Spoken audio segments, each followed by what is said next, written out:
So you're looking for some new mage armor. Well, I've got a set for you. Over here on the right-hand side of the map, kind of on the red side, we're going to head to this tower.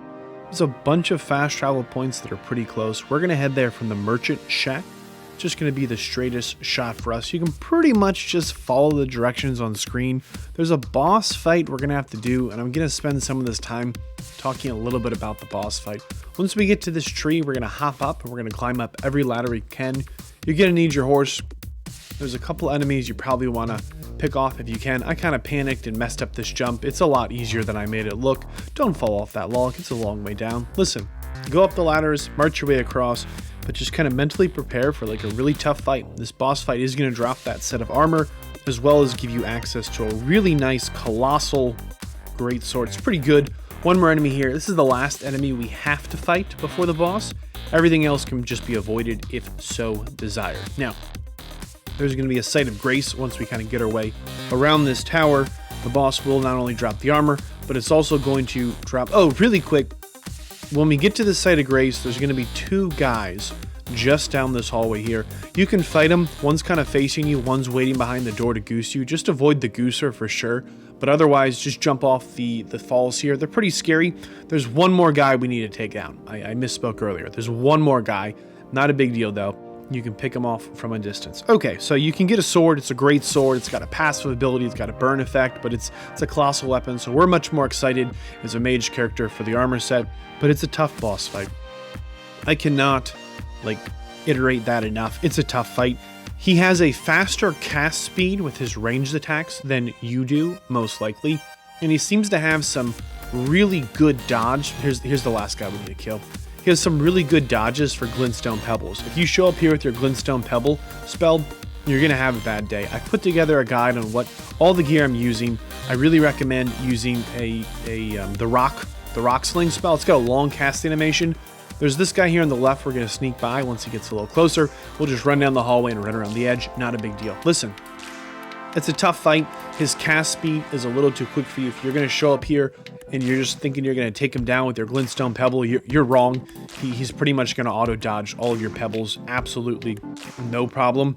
In addition, I really think maybe you have more success with a shield, possibly. Not 100% on that, but be sure to use your summons. Okay, here are my stats. I'm level 74. And I've got Let the Headless here at +3. That's maybe he's +4 by now, but at the bottom line, that's what we're going with. The flask I'm drinking, I've got a guide on what that is. It gives us like 1 free hit we can absorb and a little boost to our magic damage. It's pretty good. Now, if you drink a potion now or summon when you walk in, he'll fireball you right in the door and you just die. So we kind of run to the side to get our summon, so then kind of re-drink our mana. I think you really want to stay around like a medium distance, and I think you want a shield. I think a shield would make this easier. We just dodged everything but the last hit because it was worth just face tanking that. But otherwise, until you get this timing down, those big fireballs he throws at range are a fast cast. In addition, they have an AoE kind of afterburn as well, that if you're kind of close to him, they're going to burn you. He's got some really nasty moves if you get too close to him. I really recommend bringing a summon that has some range. We brought the Headless homie, but Lut's got some real creep to his game. You got to be careful. He teleports around and kind of sets you up to get hit sometimes. All that being said, it's a doable fight, but it's tough. This is just a tough fight. There's no ifs, ands, or buts about that. He's got these just wild attacks that feel just incredibly unfair, and they outrange everything. But you saw earlier, we got a knockdown, which is a pretty big deal.